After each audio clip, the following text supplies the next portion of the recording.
प्रिय छात्रों, गणित की कक्षा में एक बार फिर से आपका स्वागत है। अगर आपने मेरे पहले वाले वीडियो नहीं देखे हैं तो ऊपर आ रहे आई बटन में जाकर देख लें। नमस्कार, वैदिक गणित भाग 3 में मैं आज आपको योग और व्याकरण के बारे में बताने जा रहा हूँ। इसे आप बड़े ध्यान से मेरे साथ साथ कॉपी पर करेंगे और देखेंगे तो आपके अच्छी तरह से समझ में आ जाएगा ये। क्योंकि अब आप ये कहेंगे कि हमें जोड़ के सवाल तो आते हैं, परंतु यहाँ पर जोड़ के सवाल करने का तरीका वैदिक विधि से है। इसमें अगर हमें वैदिक विधि से पूछा जाएगा तो सवाल का हल है वो वैदिक विधि से ही देना पड़ेगा, अन्यथा हमें नंबर नहीं मिलेंगे। क्योंकि ये साधारण जोड़ नहीं है, इसका जोड़ करने का तरीका कुछ अलग है। वैदिक विधि से हम जोड़ करेंगे और वैदिक विधि से ही हम घटाव करेंगे। क्योंकि कक्षा 10 में है, कभी भी साधारण जोड़ का सवाल है वो नहीं पूछा जा सकता है। तो वैदिक विधि से हल करने का तरीका आप बड़े ध्यानपूर्वक इसमें देख करके करेंगे तो आपको आसानी से समझ में आ जाएगा। और बाद में भी जब हम जोड़ के सवाल करते हैं बड़े बड़े, तो उसे करने में हमें कोई परेशानी नहीं आएगी। तो ये आपके सामने एक जोड़ का सवाल दिया हुआ है, इसे हम वैदिक विधि से हल करेंगे, जिसका नाम है शून्यांत संख्या विधि। शून्यांत संख्या विधि।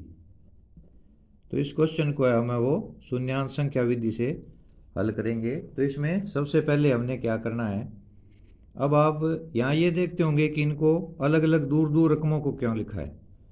तो पिछले भाग में मैंने आपको 10 के आधार पे योग करना सिखाया था। इसमें ये संख्याएं सिर्फ समझाने की दृष्टि से दूर दूर लिखी गई है। यहाँ पर आधार हम 100 मानकर करेंगे। ये दो दो संख्याएं हैं, यहाँ पे 36 है, इसमें 2 अंक है 28, इसमें 2 अंक है 99, इसमें 2 अंक है 21। तो यहाँ पर हम आधार 100 मानेंगे। आधार 100 मानकर हम इनका योग करेंगे। आधार 10 मानकर कर सकते हैं, 100 मानकर कर सकते हैं, 1000 मानकर भी कर सकते हैं, परंतु 1000 वाले सवाल अपने सिलेबस में नहीं है, सिर्फ 10 या 100 वाले हैं। तो यहाँ पर 100 आधार मानेंगे। तो इसका तरीका क्या है वो यहाँ समझेंगे अपने। तो यहाँ पर पहला है 36, तो उसमें 28 जोड़ेंगे। पहले हम क्या करते थे, 6 में 8 जोड़ते थे, परंतु यहाँ पर अपने ऐसा नहीं करेंगे। तो इसमें पहला स्टेप है 36 में 28 जोड़ना। अब क्या करेंगे, यहाँ पर 36 को है वो शून्यांत संख्या विधि से शून्य करेंगे यहाँ पर।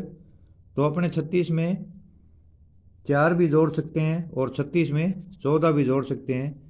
जैसे मान लिया मैं 36 में 14 जोड़ देता हूँ। अब आप ये कहोगे जी ये 14 कहाँ से आए, तो इसकी भरपाई है, न्यूनता है, इसकी कमी है, वो 28 पूरी करेगा। तो यहाँ पर फिर 14 बच गए, यानी 14 और 14 28 होते हैं। तो हमने क्या किया, ये 14 इस 36 को दे दिए। अब ये 36 और 14 हमारे कितने हो जाएंगे, यहाँ पर ये 50 हो जाएंगे और फिर 14 हमारे बच जाएंगे। यहाँ पुनः ध्यान दें कि 36 में 28 को जोड़ना है। तो 36 जोड़ 28 लिख लिया हमने, बराबर का निशान लगा लिया। अब 36 और 28 दोनों में से किसी को भी अपने शून्य कर सकते हैं। तो बड़ी संख्या 36 है, तो 36 में 4 दे करके भी हम 40 कर सकते हैं और 14 दे करके भी कर सकते हैं। तो यहाँ पर 14 36 के साथ मिला देंगे, तो ये 36 और 14 50 हो जाएंगे और ये 14 हमारे बच जाएंगे। इसमें हमने क्या किया है, सुविधा की दृष्टि से आसानी से समझ सकें, इसलिए 28 के हमने यहाँ पर 2 टुकड़े कर दिए, 14 और 14, यानी 36 को शून्य बनाने के लिए। तो 50 और 14 का जोड़ है वो आसानी से आ जाता है। अब ये हमारे यहाँ पर हो गए, हमें 64 प्राप्त हो गए। अब इसके दूसरे स्टेप में क्या करेंगे, इन दोनों का जोड़ हमें कितना प्राप्त हुआ, 64, ये यहाँ पे लिख लेंगे। और 64 में अब क्या जोड़ेंगे, हम 99 जोड़ेंगे। तो 99 हमें पता है शून्य करने के लिए एक ही कम है, तो 64 को मैं अगर 63 लिख दूं और ये जो एक है वो इस 99 को दे दूं, तो ये 63 और एक 64 है। अब यहाँ पे हमें संख्या प्राप्त हो जाएगी 63 प्लस 100, तो ये हो गए हमारे 163। अब हमें एक नई संख्या 163 प्राप्त हो गई। 64 हमारा पिछला योग आया था इन दोनों का, इसमें 99 जोड़े, 64 में से एक मैंने 99 को दे दिया, तो यहाँ पे 64 का एक कम हो गया, 63 बच गए और 99 और एक 100 हो गए। अब ये 100 में 63 प्राप्त हो गए हैं यहाँ पर।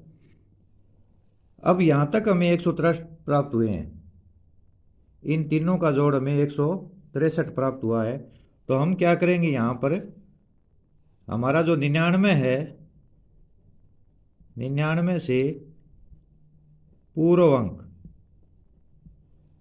अब 99 से पूर्व अंक यहाँ पे 9 है, इसके ऊपर हम एकाधिक लगा देंगे,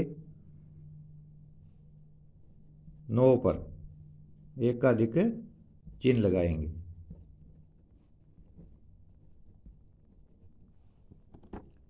163 ध्यान से देखें, हमें योग 163 प्राप्त हुआ, तो हम 99 से पूर्व अंक 9 पर एकाधिक चिन्ह यहाँ पर हम लगा देंगे। सवाल में भी लगा देता हूँ मैं, 99 से पूर्व ये है तो यहाँ पे लगेगा, यहाँ पे नहीं लगेगा, ये तो 99 ही रहेंगे। 99 से पूर्व 9, इसके ऊपर एक एकाधिक चिन्ह हम लगा देंगे। और अब हमारे पास तीसरे स्टेप में क्या बचा है वो लिख लेंगे। तीसरे स्टेप में यहाँ एकाधिक लगाने का मतलब है 163 में से 100 चले गए। जैसे 10 के आधार वाले में आंसर 10 चली जाती थी, तो इसमें से 100 चले गए, तो हमारे पास अब बच गए हैं यहाँ पर 63। अब 63 में 21 जोड़ेंगे, इसको भी अपने शून्यांत विधि से हल कर सकते हैं। ये एक इसको दे दो तो ये हो जाएंगे 64 और यहाँ बच गए 20, और इन दोनों का जोड़ करेंगे तो ये हो गए 84। ये जो 84 हमें प्राप्त हुआ है ये हम उत्तर में लिख देंगे, उत्तर में 84 लिखेंगे। तो यहाँ पर हमने उत्तर में है वो 84 लिख दिया। तो ये हमारी जो इस ये 36, 28, 99 और 21 का योग हमें प्राप्त हो गया है। ये हमारा पहला भाग इसका पूरा हो गया। अब हम आगे दूसरे भाग पर आते हैं। तो दूसरे भाग का पहला पॉइंट लेता हूं मैं यहाँ पर, हम 97 में 57 जोड़ेंगे। यहाँ पर 97 में 57 जोड़ेंगे। ये हमारा कॉलम पूरा हो गया था। अब 97 में 57 की बात चल रही है, तो 97 को अगर मैं 3 दे देता हूँ तो ये 100 हो जाते हैं शून्यांत संख्या बनाने के लिए। अब यहाँ पे 3 कम हो जाएंगे। ये 97 को 3 कौन दे रहा है, ये 57 दे रहा है, तो यहाँ पर हमारे बचेंगे 54। तो ये हो गए 97 और 300 प्लस यहाँ पे हमारे बच गए 54, तो ये हो गया 154। अब 154 के लिए 100 हमें यहाँ पर छोड़ना पड़ेगा। अब 100 यहाँ पर कम कर देंगे, तो 100 कम करने के लिए हम क्या करेंगे, हमने 97 और 57 का योग किया था, तो 57 का पूर्व अंक है 6, तो यहाँ पर 57 से पूर्व अंक 6 पर एकाधिक चिन्ह लगा देंगे।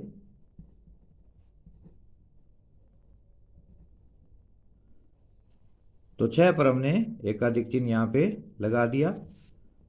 अब यहाँ पे हमें अगले स्टेप में क्या बचा हमारा, यहाँ पर हमें 54 बचे, क्योंकि 154 में से 100 का ये 6 के ऊपर एकाधिक लग गया है, तो यहाँ पर हमें 54 बच गए हैं पिछले वाले के। अब 54 में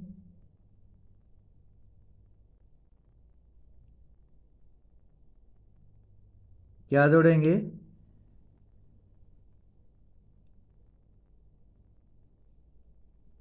यहाँ पर ये ध्यान से देखें, 39 है, ये 39 है। अब इसको कितना मानेंगे, 40 मानेंगे। तो 54 में 40 जोड़ देंगे। ये वैसे ही शून्यांत बना ही पड़ा है यहाँ पे, इसमें कोई ज़्यादा दिक्कत नहीं है। एक शून्य है यहाँ पे, तो ये हो गए 5 और 4 9 सीधा, ये 94 हो गए हमारे। अब 94 100 से कम है, तो 94 में फिर हम क्या करेंगे, 43 और जोड़ देंगे। तो इसको फिर हम शून्यांत बना सकते हैं। तो 94 को अगर मैं 6 दे दूं तो ये 100 बन जाएंगे, और इस 6 की भरपाई है वो 43 कर देगा। तो 43 में से 6 कम कर दूंगा तो यहाँ पे बच जाएंगे 37। 37 3 40 और 43, तो ये 94 और 6 हो गए हमारे 100, और ये बच गए 37। तो ये हो गए टोटल हमारे 137। यहाँ पर हमें 100 और 37 है, वो 137 हमें बच जाएंगे यहाँ पर। अब 137 में से फिर हमें 100 है वो कम करना है।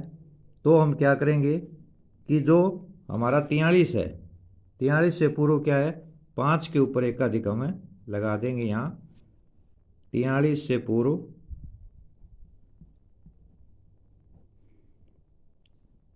5, जो अंक 5 है उस पर एकाधिक लगाएंगे, एकाधिक चिन्ह लगा देंगे। 43 से पूर्व अंक 5 पर हमने है वो एकाधिक चिन्ह लगा दिया है। तो अब क्या बचा हमारा यहाँ पर, 37 बचा है। तो 37 को हम क्या करेंगे, उत्तर में लिख देंगे। उत्तर में 37 लिखेंगे। तो यहाँ पर हम है वो 37 उत्तर में लिख देंगे। बड़े ध्यान से समझिए, धीरे धीरे करवा रहा हूँ। अब क्या है, ये कॉलम भी हमारा पूरा हो गया है। अब हम तीसरे कॉलम पे आते हैं। तो उसके लिए तीसरा कॉलम मैं यहीं पे करता हूँ। नंबर 1 हमने क्या करना है, 32 में अब 46 नहीं 47 जोड़ेंगे। 32 में हम 47 जोड़ेंगे, क्योंकि यहाँ एकाधिक लगा हुआ है इसलिए ये 47 है। तो 32 में 47 जोड़ेंगे, तो इसको भी हम शून्य कर सकते हैं। 47 को हम 50 कर देंगे और 32 में से घटा देंगे। तो 32 को मैं इस तरह भी लिख सकता हूँ, 29 जोड़ 3, 29 और 3 32 होते हैं, प्लस 47। तो यहाँ पर ये हमें कितने प्राप्त हो गए, 29 में 50, तो ये हो गए 79 79। तो अभी तक हमारा यहाँ पे योग 100 नहीं हुआ है, 79 पड़ा है। तो दूसरे स्टेप में 79 में मैं कितना जोड़ूंगा, 62। हमने 32 और 47 का योग कर लिया, जो 79 आया। अब 79 में 62 जोड़ूंगा मैं। तो इसमें शून्यांत आप किसी को भी बना सकते हो। 79 को 1 दे दो तो ये कितने हो जाएंगे, 80, प्लस यहाँ कितने बच गए, 61। 79 को 1 दिया मैंने, उसकी भरपाई 62 ने की। तो ये हो गए 8 और 6 14, 141 हमें प्राप्त हो गए। अब यहाँ तक हमारा योग 141 हुआ है, 62 47 और 32 जोड़ने पे। तो 62 से पूर्व अब यहाँ पर 141 है, तो 100 की हमें एक आंसर लगानी पड़ेगी। तो यहाँ पर 62 से पूर्व कोई अंक नहीं है, तब हम क्या करेंगे, तो 62 से पूर्व हम क्या करेंगे, एक शून्य लगा लेंगे, उसके ऊपर एकाधिक लगा देंगे। और यहाँ पर मैं लिख भी देता हूँ कि 62 से पूर्व अंक शून्य पर एकाधिक।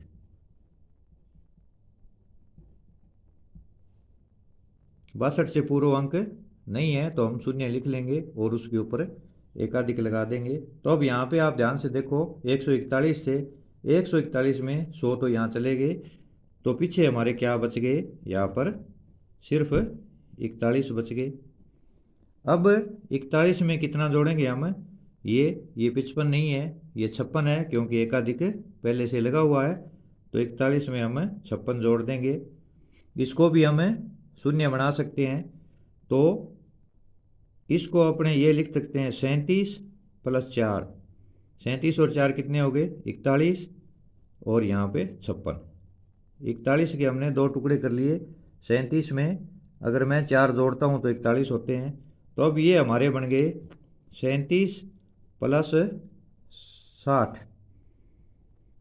56 और 4 60 हो गए, और 60 और 37 का योग हमें प्राप्त हो गया 97 97। ये हमारा योग 97 आ गया।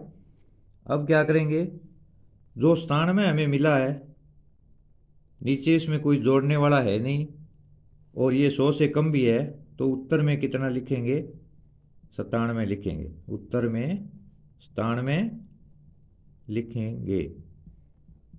तो ये 97 हमने यहाँ उत्तर में लिख दिया। अब क्या करेंगे, यहाँ पर हम जब देखते हैं तो शून्य के ऊपर एक लगा हुआ है, तो शून्य पर एक लगने का मतलब शून्य का एकाधिक क्या होता है, एक होता है। उस एक को अपने यहाँ लिख देंगे। इस प्रकार से हमने तीनों स्तंभों का योग है वो शून्यांत विधि से, शून्यांत संख्या विधि से आधार 100 मान करके किया है। अब इसमें आप ये कहोगे कि ये तो जी बहुत ही बड़ा हो गया, टफ तरीका है। तो इसमें अपने ऐसे है, जब तक हम अभ्यास नहीं करेंगे तो हमें ये कठिन लगेगा।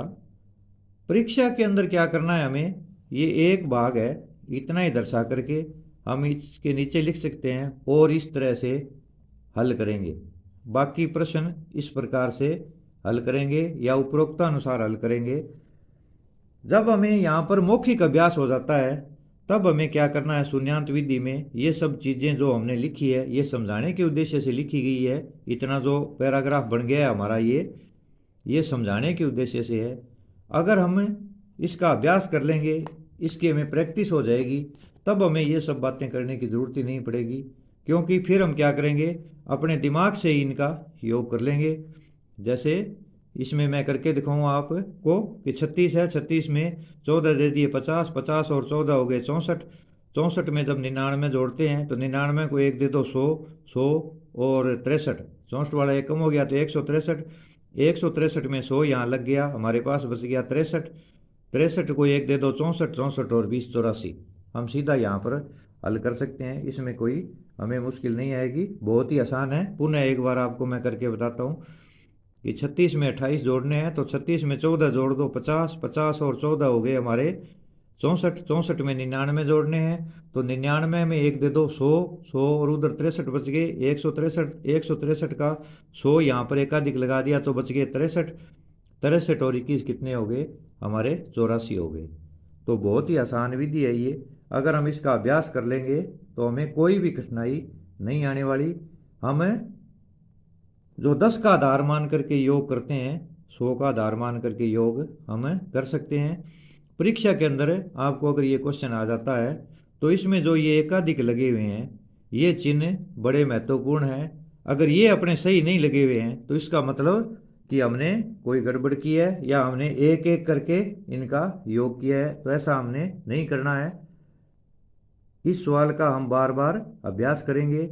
इस जैसा एक सवाल और भी हमें दिया हुआ है बुक के अंदर, अपने सिलेबस में प्रश्नावली के अंदर, तो वो करके अपने घर पर देखेंगे तो हम है वो आसानी से इन सवालों को हल कर सकते हैं।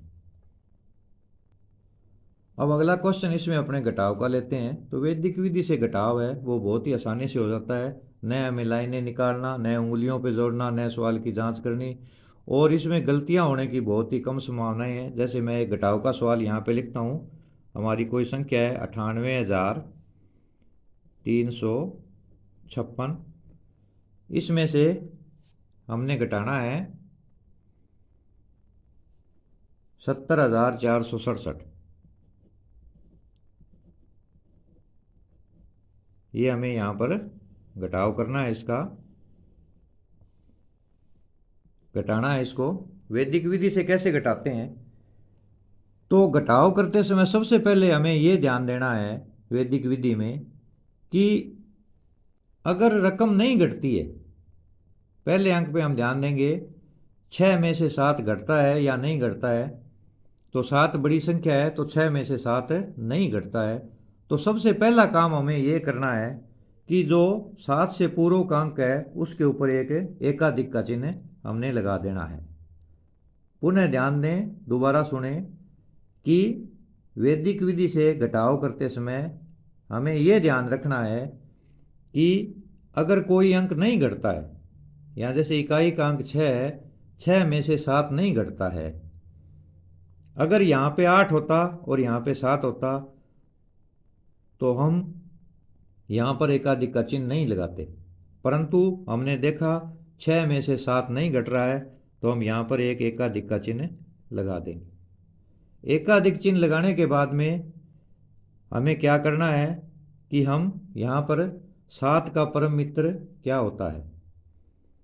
परम मित्र जैसे आप जानते हो, परम मित्र में 2 अंकों का योग 10 करना होता है। तो 7 का परम मित्र 10 करने के लिए हमें 3 चाहिए, तो 7 का परम मित्र 3 प्राप्त हो गया। उस 3 को हम ऊपर वाली संख्या में जोड़ देंगे तो 3 और 6 हमें 9 यहाँ पर प्राप्त हो जाएंगे। ये स्टेप पुनः समझें आप इसको कि 6 में से 7 नहीं घटता है क्योंकि 7 बड़ी संख्या है। तो 7 से पूर्व अंक है 6, इसके ऊपर एकाधिक का चिन्ह, गहरा निशान, ये एकाधिक का चिन्ह बोलते हैं, इसको डॉट भी कह सकते हो, दशमलव भी कह सकते हो, वो लगा देते हैं अपने। लगाने के बाद में हम क्या करेंगे, ये जो 7 है हमारा, इसका परम मित्र 3 होता है, उस 3 को ऊपर वाली संख्या में जोड़ देंगे। तो ये हमारा एक स्तंभ का घटाव है, यहाँ पर हमें प्राप्त हो गया 9। अब हम अगले कॉलम पर आते हैं कि 5 में से अब 7 नहीं घटता है। यहाँ 6 नहीं मानेंगे, पहले के भागों में मैं आपको इसके बारे में बता चुका हूँ कि 6 के ऊपर जब डॉट लग जाता है तो एकाधिक का चिन्ह है ये अब संख्या 7 बन गई या अंक हमारा 7 बन गया। तो 5 में से 7 नहीं घटता है। फिर वही हम काम करेंगे कि अगर नहीं घटता है तो पहले वाले अंक के ऊपर हम एकाधिक का चिन्ह लगाएंगे। एकाधिक का चिन्ह लगाने के बाद में हम क्या करेंगे, यहाँ पर 7 है, 7 का परम मित्र क्या होता है 3, उस 3 को ऊपर वाले अंक 5 में जोड़ देंगे तो वो हमें प्राप्त हो जाएगा 8। अब अगले कॉलम पे आएंगे हम, तो 3 में से फिर 5 यहाँ पर नहीं घट रहा है, इसको 4 नहीं 5 मानेंगे। तो 3 में से 5 नहीं घट रहा है, तो फिर हम क्या करेंगे, नहीं घट रहा है तो इसके ऊपर हम एकाधिक का चिन्ह लगा देंगे। चिन्ह लगाने के बाद में यहाँ पे 5 है, 5 का परम मित्र क्या होता है 5, वो 5 ऊपर वाले में जोड़ देंगे तो हमें यहाँ पर 8 प्राप्त हो जाएगा। अब क्या करेंगे हम, यहाँ पर 0 के ऊपर एकाधिक का चिन्ह लगा हुआ है, तो इसका मतलब यहाँ 0 को क्या मानेंगे हम, 1 मानेंगे। तो जब 8 में से 1 घटाएंगे तो हमें प्राप्त हो जाएगा 7।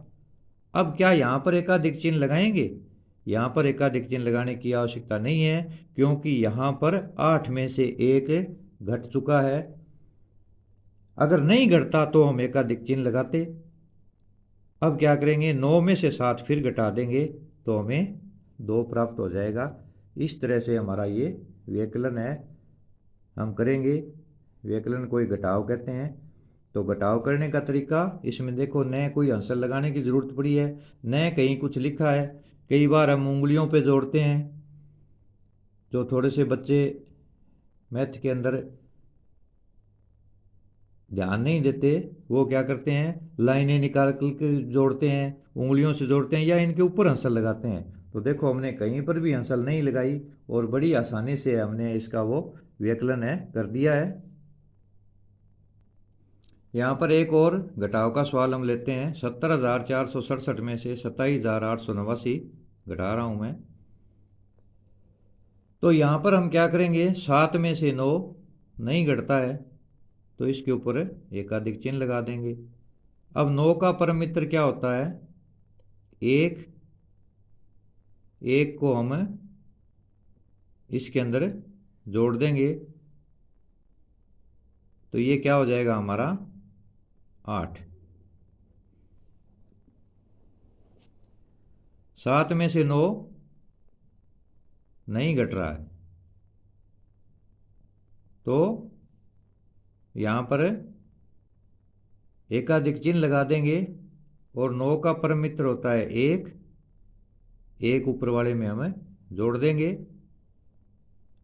अब यहां पे क्या है, 6 में से 9 नहीं घट रहा है, तो फिर हम यहां पर क्या करेंगे, एकाधिक का चिन्ह लगा देंगे। 9 का परम मित्र 1 होता है, उस 9 को 6 में जोड़ देंगे। 1 को 9 का परम मित्र 1 है, उस 1 को 6 में जोड़ेंगे तो हमें यहाँ पर 7 प्राप्त हो जाएगा।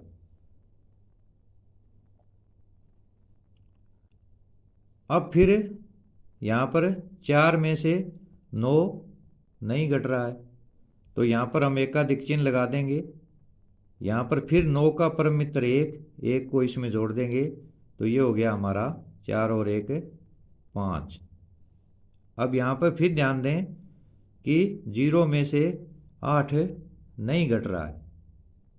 घट रहा है क्या, 0 में से 8 नहीं घट रहा है, तो इसके ऊपर हम एक एकाधिक लगा देंगे। 8 का परम मित्र 2 होता है, 2 को 0 में जोड़ देंगे तो वो 2 हो जाएगा। और यहाँ पर 7 में से हम 3 घटाएंगे तो हमें 4 प्राप्त हो जाएगा।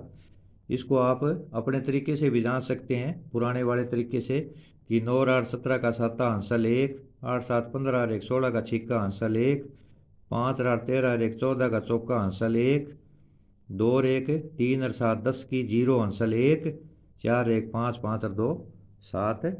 तो ये इस तरह से हम व्यकलन कर सकते हैं, यानी ये हमने घटाव का सवाल यहाँ पर हल किया है। घटाव का एक और एग्जाम्पल लेते हैं। यहाँ देखिए 6 में से 9 नहीं घट रहा है, तब हम क्या करेंगे, यहाँ पर एकाधिक लगा देंगे। 9 का परम मित्र 1 होता है, 1 और 6 को जोड़ देंगे और 7 यहाँ पर हम लिख देंगे। फिर 5 में से 9 नहीं घट रहा है, तो इसके ऊपर एकाधिक लगा देंगे। 9 का परम मित्र 1 होता है, 1 को उस 5 में जोड़ देंगे तो हमें कितना प्राप्त हो गया, 6। फिर 3 में से 9 हमारा नहीं घट रहा है, अभी 8 नहीं है भाई, इसको 9 मानेंगे। यहाँ पर ये आप ध्यान ही दे लें कि एकाधिक जिसके ऊपर लगा हुआ हो उसको 8 पढ़ना ही नहीं है हमने, उसको 9 ही पढ़ना है। ये मन में गांठ ही बांध लें आप, नहीं तो अपने क्या करेंगे, जल्दबाजी में 3 में से 8 घटा देंगे और हमारा उत्तर है वो गलत हो जाएगा। तो 3 में से क्या 9 घटता है, नहीं घटता है, तो सबसे पहला काम एकाधिक लगाना है, लगा दिया। 9 का परम मित्र क्या होता है, 1, 1 और 3 जोड़ देंगे तो कितने हो गए, 4। अब यहाँ पर 8 में से 8 घट रहे हैं, तो 8 में से 8 गया 0 और 9 में से 2 गया 7। तो यहाँ पर हमने इसको जांच भी हम कर सकते हैं। 9 और 7 16, 8 6 14 और 1 15, 8 4 12 और 1 13, 7 और 1 8, 7 2 9। अब यहाँ पर ये जांच तो मैंने आपको वैसे ही करके दिखाई है। अगर वैदिक विधि से हमें जोड़ या घटाव पूछा जाता है तो प्रश्न के अंदर कॉपी जांचते समय इन निशानों पे ध्यान दिया जाएगा। जब इस सवाल को जांचेंगे हमें, तो हम क्या ध्यान देंगे कि उत्तर तो सही आना ही आना है। उत्तर तो सही अपने दूसरे तरीके से भी निकाल सकते हैं भाई, जैसे अपने यहाँ पर अपनी ट्रिक लगा लें कि अपने क्या है कर देते हैं, घटाव ही है तो 16 में से 9 गया 7, ऐसे करके भी उत्तर निकाल सकते हैं। अगर ये निशान नहीं लगे हुए हैं तो आपको अंक नहीं मिलेंगे इसमें, अगर वो वैदिक विधि से आपको घटाव करने को कह रहा है। तो इसमें ये बड़ी ध्यान देने वाली बात है, यहाँ पर हम इसका ध्यान अवश्य रखेंगे। तो वैदिक विधि से जोड़ और घटाव बहुत ही आसान तरीके से हम कर सकते हैं और गलती होने की संभावना बिल्कुल नहीं रहेगी। पुनः एक बार इस सवाल को मैं आपको रिपीट कर देता हूँ कि 6 में से 9 नहीं घटता है, तो 8 के ऊपर एकाधिक लगा देंगे। यहाँ पर सबसे पहला काम हमने यही करना है कि एकाधिक चिन्ह लगा देना है। अगर कोई स्टेप में से स्टेप नहीं घटता है, तो 6 में से 9 नहीं घटता है, तो एकाधिक चिन्ह ये सबसे पहला काम है, ये करेंगे। उसके बाद में परम मित्र का उपयोग कर लेंगे। 9 का परम मित्र 1 होता है, 1 और 6 7 हो जाएंगे। एग्जाम्पल और लेते हैं हम। यहाँ पर एक सवाल लिखा है, घंटा मिनट और सेकंड। 31 घंटे 26 मिनट और 25 सेकंड में से 18 घंटे 58 मिनट और 57 सेकंड हमें घटाने हैं। इसका व्यकलन करना है, वैदिक विधि से इसको हमने हल करना है। तो यहाँ पर हमें सबसे महत्वपूर्ण बात है वो ध्यान में रखनी है कि जो सेकंड का इकाई का अंक है उसमें आधार हम 10 मानेंगे, और जो दहाई का अंक है उसको घटाते समय हम आधार 6 मानेंगे, क्योंकि 1 मिनट में 60 सेकंड होती है। इसी तरह से जब हम मिनट वाले कॉलम पे आएंगे तो इकाई है जो 6 और 8 है, इनको घटाते समय हम आधार 10 मानेंगे, और 2 में से 5 घटाते समय हम आधार है वो 6 मानेंगे, क्योंकि 1 घंटे में 60 मिनट होती है। 1 घंटे में 60 मिनट और 1 मिनट में 60 सेकंड। घंटे वाले में हमें दोनों में आधार 10 मानना है, कोई परिवर्तन नहीं करना है। अब आधार 10 का मतलब आप पहले जानते हो कि यहाँ परम मित्र 7 का 3 होगा, 3 का 7 होगा, 2 का 8 होगा, 8 का 2 होगा, 5 का 5 होगा। अब यहाँ पर ये एक नई चीज़ आ गई कि इस दाई वाले में और इस दाई वाले में हमने क्या करना है, आधार यहाँ पर 6 मानना है। तो 6 मानने का मतलब है यहाँ परम मित्र की परिभाषा थोड़ी सी बदल जाएगी। यहाँ अंकों का योग केवल 6 करना है। 2 का परम मित्र 4 होगा, 1 का परम मित्र 5 होगा, 5 का 1 होगा, 3 का 3 होगा, 4 का 2 होगा। यहाँ पे हमने ये ध्यान रखना है, यहाँ पर कुल 6 ही लेना है। बाकी विधि वही है, करने का तरीका वही है, इसमें कोई परिवर्तन नहीं है। जैसे अपने इस सवाल को हल करते हैं यहाँ पर, तो यहाँ पर हम देखते हैं कि 5 में से 7 नहीं घट रहा है, क्योंकि 7 बड़ी संख्या है, 5 छोटी संख्या है। तो जब 5 में से 7 नहीं घटता है तो हम पहला काम, पीछे के हमने घटाव के सवालों में क्या किया था, हमने एकाधिक लगाया था। हम एकाधिक यहाँ पर भी लगा देते हैं, ये एकाधिक चिन्ह गहरा बिंदु। अब क्या करेंगे, 7 का परम मित्र कितना होता है, 3।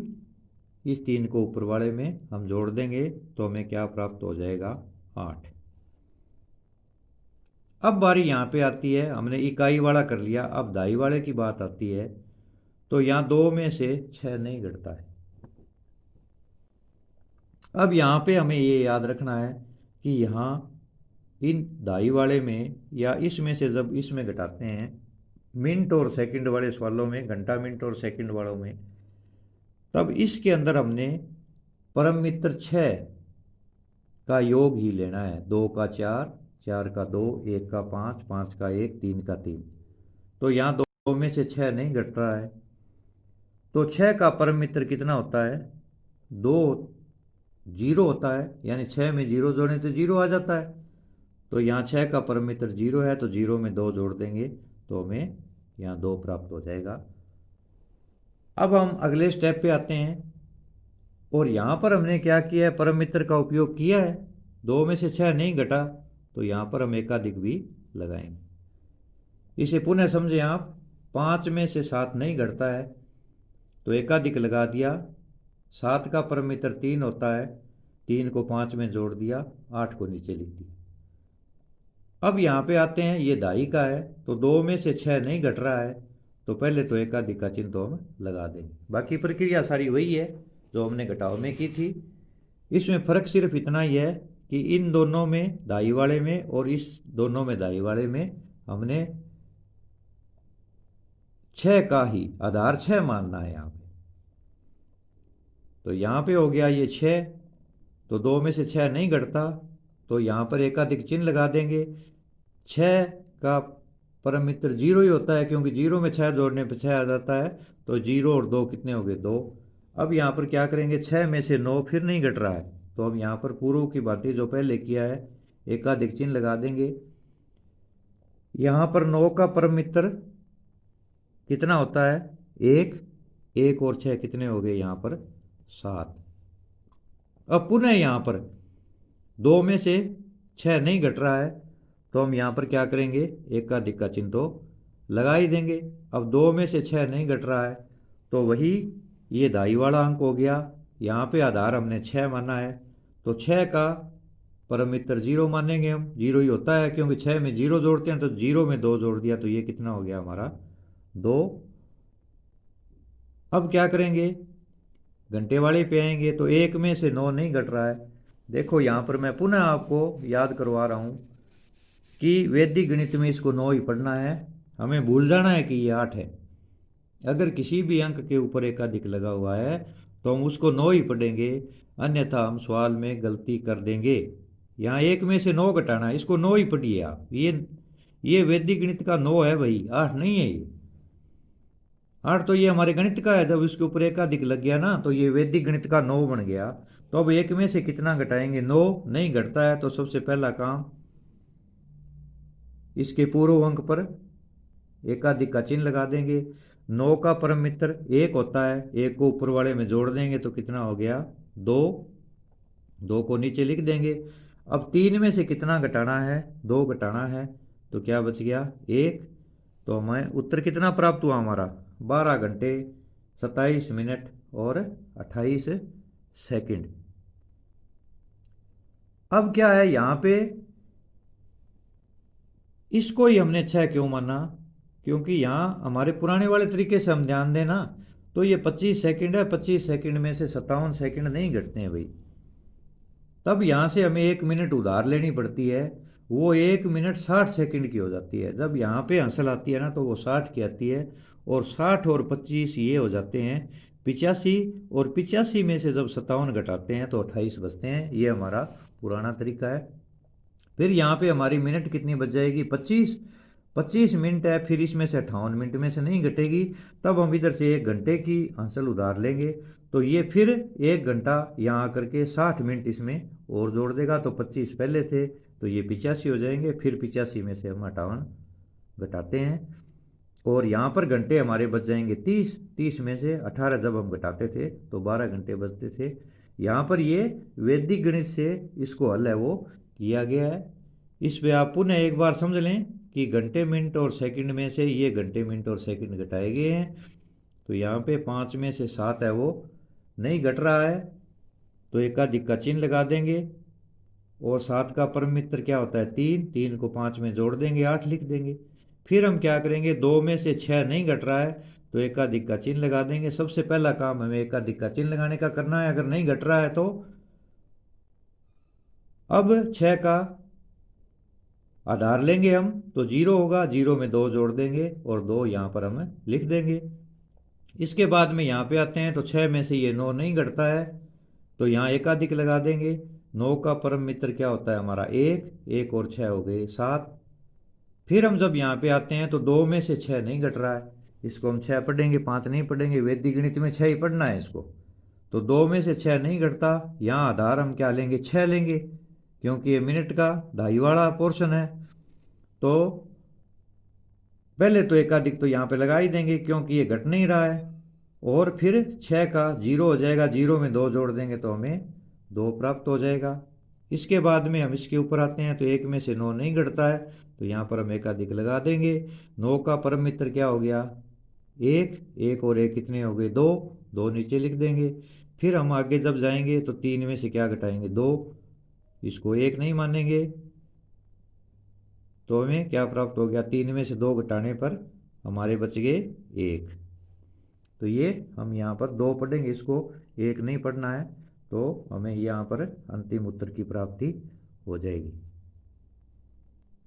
तो यहाँ पे पुनः ध्यान दे लें, वैदिक गणित में ये तो हमारा अंक गणित का 8 है, और ये वैदिक गणित का क्या हो गया? 9। इसको हम वैदिक गणित में 9 पढ़ेंगे, यानी एकाधिक का चिन्ह लगा दिया। और अगर मैं ऐसे 8 के नीचे ये लगा देता हूं तो इसको पढ़ेंगे हम 7। ये दिखाई हमें 8 दे रहा है, परंतु वैदिक गणित का हम इसे 7 कहेंगे। हमें इसको 8 बोलना ही नहीं है, नीचे लग गया है एक न्यूनेन, इसको हमें 8 बोलना ही नहीं है। अगर जब यहाँ पे अंक लगा हुआ होता है, डॉट लगा हुआ हो, तो हम इसको 9 ही बोलेंगे। एक बार हमने बोलने का तरीका पकड़ लिया तो हम गलती नहीं करेंगे। जैसे मैं इसको 7 बोलूँगा या 7 पढ़ूंगा, ये 7 है, तो यहाँ पे हमने इसको 6 दिमाग में ही नहीं रखना है कि ये 6 है। ये वास्तव में क्या है, 7 ही है, क्योंकि 6 के ऊपर एक अधिक का चिन्ह लग चुका है। तो इस भाग में मैंने आपको जोड़ और घटाव के सवाल समझाए, घंटे और मिनट वाले विशेष सवाल एक समझाया, जिसमें हमने दहाई में सेकंड और मिनट की दहाई में है वो आधार 6 रखना है। और आगे का जो इसका भाग होगा, चौथा भाग, उसमें मैं आपको गुणा कितनी प्रकार से किए जाते हैं, गुणा के कितने तरीके हैं, वो हम आगे के भाग में करेंगे। गुणा के सवाल इसके चौथे भाग में हम हल करेंगे। धन्यवाद। अगर आपको मेरी वीडियोज़ अच्छी लग रही है तो वीडियोज़ को देखते रहें। अगर कोई डाउट है तो उसे कमेंट बॉक्स में टाइप कर दें। वीडियोज़ को लाइक करें और अपने फ्रेंड्स के साथ शेयर करें। जय हिंद, वंदे मातरम।